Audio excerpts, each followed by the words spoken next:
Chapter Your Holy Places, Russia, Part 2. Anastasia was silent for a while, as if gazing into infinity, and began her astonishing tale. You see, Vladimir, in remote antiquity, people living on Earth possessed abilities that allowed them to be much smarter than people today. The people of the primary sources could simply use all of the information in the database that fills the universe. This information of the universe was created by the great intellect, God. Enriched by him and people themselves and their thoughts, that information is so grandiose that it can answer any question. It works unobtrusively. The answer to the question man asked arose instantly in his subconscious. Well, and what did this give them? Those people did not need a spaceship to fly to other planets. If they wished, they could see what was going on there anyway. Those people did not need a television or a telephone entangling the Earth with communication lines, or writing, for the information you obtained from books, they could retrieve instantly through other means. Those people did not need a pharmaceutical industry. When necessary, they could obtain all the best medicines with a wave of the hand, because such cures exist in nature. Those people did not need today's means for getting around. They did not need cars and complexes producing food, because everything was given them as it was. They realized that climate changes on one part of the Earth were a signal to resettle in another, so that the former Earth could rest. They understood the cosmos and their planet. They were thinkers and understood their purpose. They perfected planet Earth. They had no equals in the universe. In intellect, only the great intellect of the universe himself, God, was higher. Approximately 10,000 years ago, among the human civilization that had settled in what is now Europe, Asia, the northern part of Africa, and the Caucasus, individuals began to appear in whom the connection with the intellect of the universe was partially or entirely blunted. From that moment, humanity's drift towards planetary disaster began. Whatever the disaster, be it ecological, nuclear, or bacteriological, as the scientists predict and the ancient religions say, describing them allegorically. Wait, Anastasia. I don't quite understand how you link the appearance of these disabled people with planetary disaster. You chose the modern word disabled for them very correctly. Yes, they were disabled, defective people. What does a man who lacks vision require? Someone to guide him. Who lacks hearing? A hearing aid. Lacking arms or legs? Prosthesis. But they were missing something significantly greater. The connection to the intellect of the universe, and consequently that knowledge which could be used to help perfect and run the Earth. Imagine the crew of a supermodern spaceship that suddenly loses 90% of its intelligence. Not understanding anything, they begin to pull down the paneling to start a fire in their cabin. They pull instruments off the console and make decorations and toys out of them. The spiritually disabled can be likened to a dim-witted crew, just like this. Just like them, these, as you put it, defective, disabled people first invented the stone axe and spear, and eventually went as far as the tip of a nuclear warhead. To this day, their thought continues with unbelievable persistence to smash perfect creations, and to replace them with their own primitive creations. Their generations began to invent more and more, while stressing the Earth's natural mechanisms, with all kinds of artificial social arrangements. Then people began to fight with each other. These mechanisms and machines could not exist on their own, as natural things can. Not only could they not reproduce themselves, but they could not even restore themselves if they were damaged, like a tree can, for example. The technocrats needed many people to service these mechanisms, and so turned some of the people basically into biorobots. Since they lack the individual capability of knowing the truth, these biorobots are very easy to control. For example, with the help of artificial information technologies, you can install a program in them. We need to build communism. Then you can create symbols, signs, and flags of a certain color for them. Later, using the same technologies, you can install in different people a different program. Communism is bad, and use other symbols and colors. These two groups with different programs will hate each other to the point of physical annihilation. All this started 10,000 years ago, when people, deprived of their connection to the intellect, became increasingly numerous. Really, you could call them lunatics too, because no living creature despoils the earth the way they do. In those distant times, few remained who could still make free use of the universal wisdom. They hoped that when humanity reached the point that the tainted air became hard to breathe, the polluted water dangerous to drink, and the artificial technical and social systems of life support they had created unwieldy and broken down due to increasingly frequent accidents, people would think hard. People standing at the brink of the abyss would think hard about the essence of being and their life's meaning and purpose. Then many of them would want to attain the truth of the primary sources, which is only possible if the abilities of the primary sources are recovered. Few people living 10,000 years ago still had these abilities. Primarily, these were those at the head of the communities, tribal leaders. They, or rather others following their instructions, began to build special facilities out of heavy stone slabs. Inside, a chamber was created, a room about 1.5 by 2 meters and about 2 meters high, sometimes more, sometimes less. The slabs were placed at a slight angle inside. Sometimes these chambers were cut out of a monolithic stone, sometimes they were hidden underground with barrows over the top. In one of the chamber walls, in the slab, they made a conical opening about 30 centimeters in diameter. Ideally, they capped it with a fitted stone stopper.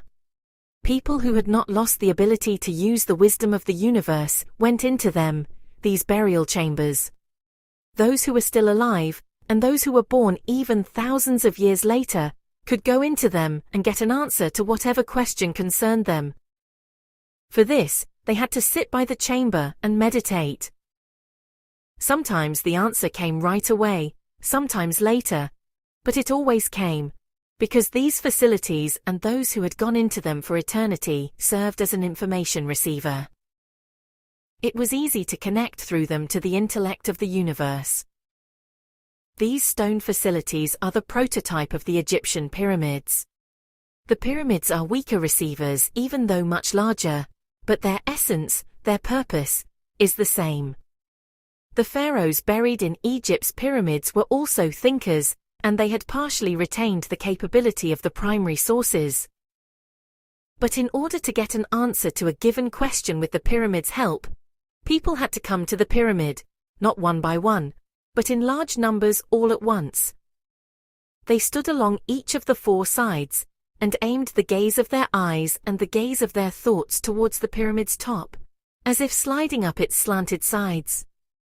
At the peak, people's gazes and thoughts focused on a single point, thereby shaping a channel through which contact was made with the intellect of the universe. Today, the same can be done and the desired results achieved. At the focal point of the mental gazes, energy similar to radiation is formed. If you put a device at the top of the pyramid, at the focal point, it will register the presence of this energy.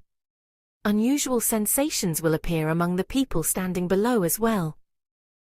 Were it not for the sinful pride of modern men, the false but commonly held notion that the civilizations of the past were more foolish, people today could figure out the pyramid's true purpose. Modern researchers have paid more attention to the means of their construction, and never have been able to determine how it was done. Yet, it's all simple. During construction they always use, along with physical strength and various contrivances, thought energy, which reduces gravity. Entire groups of people possessing these abilities helped the pyramid's builders. There are people still among us today who can move small objects with their minds. Immeasurably more significant than the pyramids for their effectiveness is establishing contact with the universe's intellect are the smaller stone facilities that predate the pyramids. Why, Anastasia? Because of their construction, their shape? Because living people went to die in them, Vladimir, and their death was unusual. They went into eternal meditation. What do you mean, living people? Why? In order to create the possibility of restoring the power of the primary sources for their descendants. An elderly person, as a rule, one of the most wisdom-filled leaders or fathers, sensing his imminent demise, would ask his relatives and the people close to him to place him in the stone chamber. If they considered him worthy, they did. They moved the heavy, massive slab roof aside. He entered the stone chamber, and they closed the roof over him. The person found himself totally isolated from the outside material world. His eyes saw nothing, and his ears heard nothing.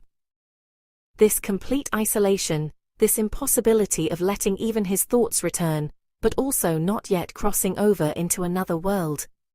The shutting down of the usual sense organs, vision and hearing, created the possibility of total communication with the reason of the cosmos, of making sense of many worldly phenomena and actions. Most of all, the possibility lay open of subsequently passing on what has been understood to those who remain among the living and the generations to follow. Today, you call approximately the same state meditation, but that is child's play compared to meditation into eternity. Subsequently, people would come to this stone chamber, pull off the cap closing the opening, and think and consult with the thoughts hovering in the chamber. The spirit of wisdom was always there. But Anastasia, how can you prove to people today the existence of these facilities and that people went inside them into eternal meditation? I can. That is why I'm telling you. How? Where is the proof? Very simply. After all, these stone chambers still exist today. Today you call them dolmens. You can see and touch them and verify everything I'm saying. What? Where? Can you show me such a place? In Russia, for example, in the Caucasus Mountains, not far from the towns now called Gelendzhik, Tupase, Novorossiysk and Sochi. I'll verify that. I'll make a special trip to see them. I just don't see how this could be. I'll verify that. Verify it, of course. Local inhabitants know about them but ascribe no significance to them. Many dolmen have already been looted. People do not understand their true purpose. They do not know they can use them to contact the wisdom of the universe. Those who went into eternal meditation can never be embodied in anything material. They sacrificed eternity for the sake of their descendants, and their knowledge and possibilities went unclaimed. Here lies their greatest grief and sorrow. But serving as proof that people long ago went there to die, is the placement of the skeletal bones discovered in the dolmens. Some died lying down, some sitting in the corner or reclining, leaning against a stone slab. People today have established this fact, and it has been described by your scientists, but again, they have not thought it significant. They are not doing serious research on the dolmens, which are being dismantled by local residents who use stone slabs for construction. Anastasia lowered her head sadly and fell silent. I promised her. I'll explain it. I'll explain everything to them. They won't loot or smash them. They won't scoff at them. After all, they just didn't know. Do you think you'll be able to explain? I'll try. I'll go to those parts and try to explain. I don't know how yet. I'll find these dolmens, bow to them, and explain everything to people. That would be good. Then, if you do go to those parts, please bow to the dolmen in which my foremother died. Incredible. How can you know that your foremother lived in those parts and how she died? How can you not know how your ancestors lived and what they did, Vladimir? What they wanted and strove for? My foremother deserves to be remembered. All my mothers knew her wisdom, and that wisdom helps me today.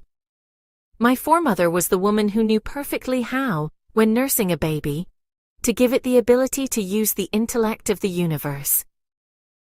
Back then, people in the civilization she lived in had stopped thinking it significant, just like today's people. When nursing a baby, you mustn't get distracted by anything extraneous. You need to think only about the baby. She knew what to think about and how, and she wanted to pass her knowledge on to all people. My foremother wasn't that old, but she began asking the leader to put her in a dolmen, because this leader was old, and the new one would never have carried out her request. Women were let into the dolmens only rarely. The old leader respected my foremother, and valued her knowledge, and he gave her permission, but he couldn't force the men to move the dolmen's heavy slab aside, and then close it over my foremother. Consequently, the women, and only the women, did this work. But no one has gone to my foremother's dolmen in a long time. They aren't interested in the knowledge she so wanted to pass on to everyone. She wanted children to be happy to make their parents happy. Anastasia, if you want, I'll go to this dolmen and ask her how infants should be nursed, what should be thought about and how. Will you tell me where it is? Fine, I'll tell you. But you won't be able to understand her. You're not a nursing mother. You don't know what a mother nursing her infant feels. Only women, nursing mothers can understand her. Just go up to the dolmen and touch it. Think something good about my foremother. She will like that very much. We were silent for a while. Stunned by the precise directions to the dolmens, which could be verified subsequently, I did not express my doubts about their existence. However, I did ask her to show me proof of the possibility of contacting the wisdom of the universe, which was invisible and incomprehensible to me. Vladimir, if you constantly doubt everything I say, then even my proofs will remain incomprehensible and unconvincing, and we will have to spend a lot of time on them. Don't be angry, Anastasia, but your unusual reclusive way of life. How can it be reclusive if I have the opportunity to be in contact not only with everything on Earth, but significantly more as well? On Earth, there are so many people who are surrounded by their like, and who are utterly lonely, cut off recluses. It's not so bad when a person is alone. It is much worse when he is alone among people. All the same, if the dimension where, as you put it, the thoughts produced by human civilizations reside, had also been spoken of by one of our scientific luminaries, then people would believe them more than they do you. That's how modern man is. For him, science is the authority. There are people like this. I've seen their thoughts. I can't name their names. But these are probably major scientists by your standards. They have the opportunity to think a lot. You should go look for proof, and when you return, compare it with everything I've said. When I arrived in the Caucasus, I found the dolmens in the mountains not far from Gelendzhik. I photographed them on color film. The workers in the local history museum knew about the dolmens as well, but they didn't attach much significance to them. I also found the dolmen in which Anastasia's foremother was buried. I bowed to it and put flowers on the moss-covered stone portal. I looked at the dolmens, visible and tangible confirmation of what Anastasia had said.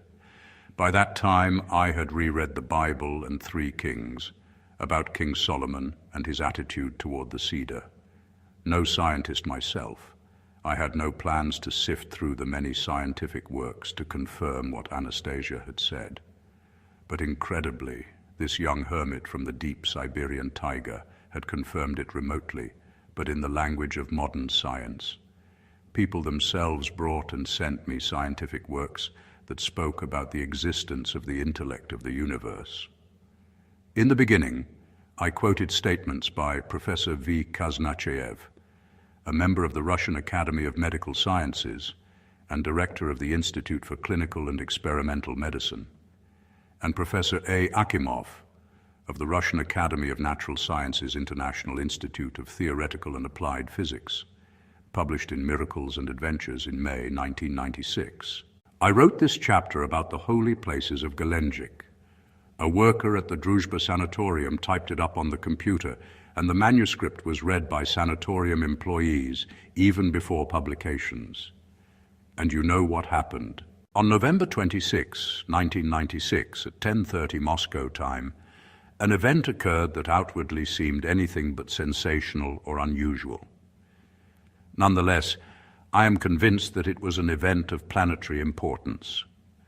A group of women were walking toward a dolmen located in the mountains not far from the village of Psada in the Gelendzhik district. These were workers from the Druzhba Sanatorium V.T. Larionova, N.M. Gribanova, L.S. Zvegintseva, T.N. Zaitseva, T.N. Kurovskaya, A.G. Tarasova, L.N. Romanova, and M.D. Slabkina. Unlike tourists who occasionally visit these places to admire the beauties of nature and gaze idly upon the solitary dolmen in the mountains, these people, perhaps for the first time in 1,000 years, were walking toward the dolmen in order to honor the memory of their distant ancestor. They wished to honor the memory of a person who lived more than 10,000 years before, a wise leader of their clan. He had voluntarily had himself immured alive in the stone vault, so that he could convey the wisdom of the universe down through the millennia to his descendants. It's hard to say how many millennia his efforts went begging. Traces of our century's vandals were imprinted on the ancient slabs in the form of graffiti, and the dolmen's portal was wrenched open. The people who came to the dolmen, at least in the last century, had no thought of the man buried here, his wisdom, and his wish and desire to give himself for the sake of the living. Attesting eloquently to this, unfortunately, are the pre-revolutionary as well as more recent monographs I became acquainted with. Scientists, researchers, and archaeologists were more interested in the dimensions of the dolmen itself. Amazed, they tried to determine how slabs weighing many tons had been fashioned and erected. Here, looking at the women standing by the dolmen and at the flowers they had brought and laid at the portal, I thought, how many centuries or millennia has it been since you were given flowers, our wise ancestor? What is your soul feeling right now? What might be happening in this instant in the astral world? Do you, our distant forefathers who are yet so close, view these flowers as the first sign that your efforts have not gone in vain, and that your modern descendants, some of them at any rate, aspire to more conscious existence? These are only the first flowers. There will probably be more and more.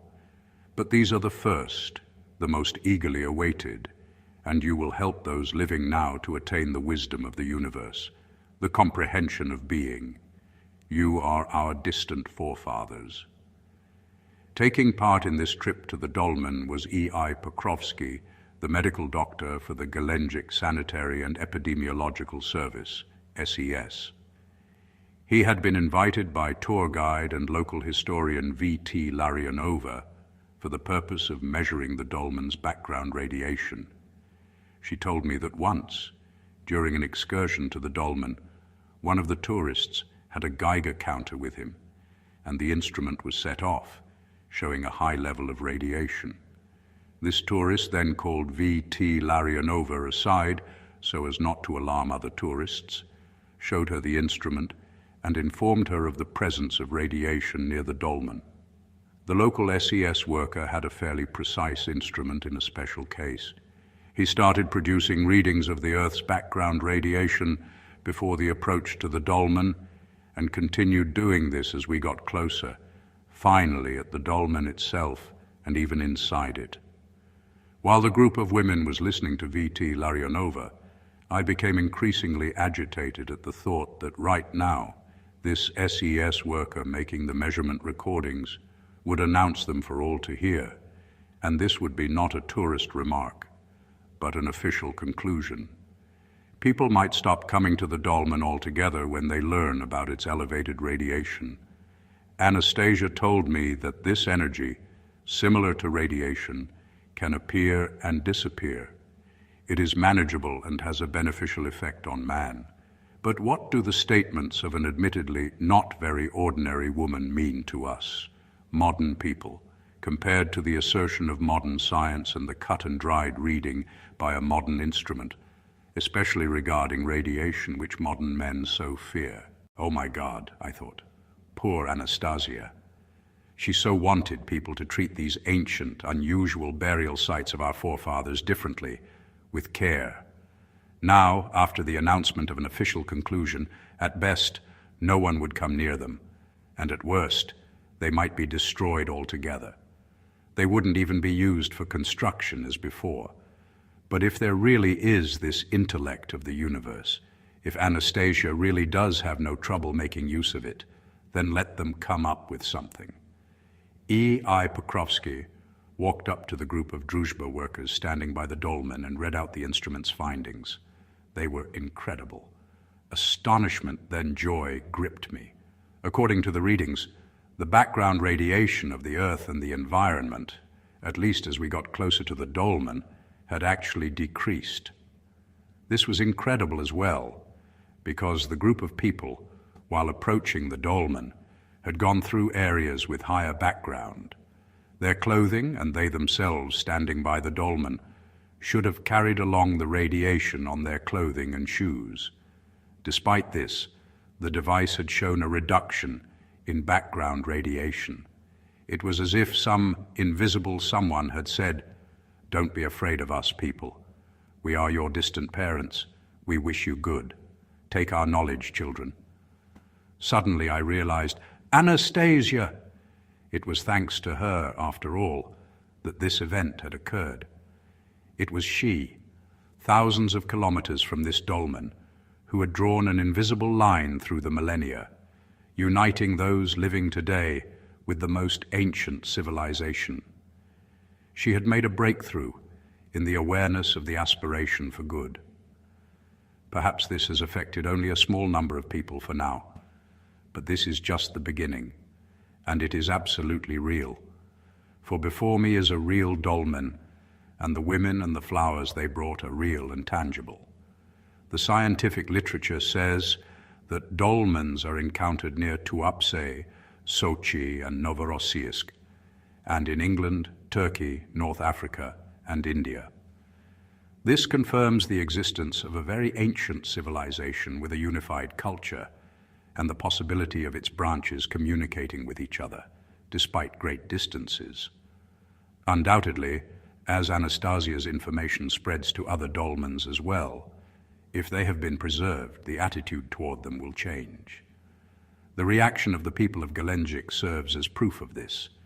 However, the first excursion that rediscovered the astonishing information about the dolmens was conducted in Gelendzhik by the luckiest and happiest woman, as Valentina Terentieva Larionova, a tour guide and local historian with 30 years of experience, as well as a deputy of the local council, described herself. But this was still not all. A group of local Gelendzhik historians led by Larionova, after comparing the known facts, talking with old-timers and studying the lives of the saints, confirmed the existence in the environs of Gelendzhik of the sacred objects Anastasia had spoken about. Most of Russia's unique sacred objects go unmentioned in even a single information packet. These are the Cedars of Lebanon, the Mount of St. Nina, a hermitage, and the healing spring called the Holy Hand. There, people who have been cured tie clothes to the tree. In the Gelendzhik area, a church is now being restored. A town church of Troitse Sergiev Monastery is being built. I looked at all of this and thought, in just one small place in Russia, so many holy objects, a healing spring. Russians travel over the hills and far away to worship foreign gods. How many other forgotten sacred objects are there in your lands, Russia, and who will discover them? I have done what I could. This is a miserable amount, of course, but I now have hope that Anastasia will show me my son. I bought rompers, toys, and baby food, and headed to the Siberian taiga to see Anastasia again and my son. To be continued. End of chapter and book 2 of the Ringing Cedars series, Ringing Cedars of Russia. Join us for the third book in the Ringing Cedars series, The Dimension of Love, chapter Another Pilgrim.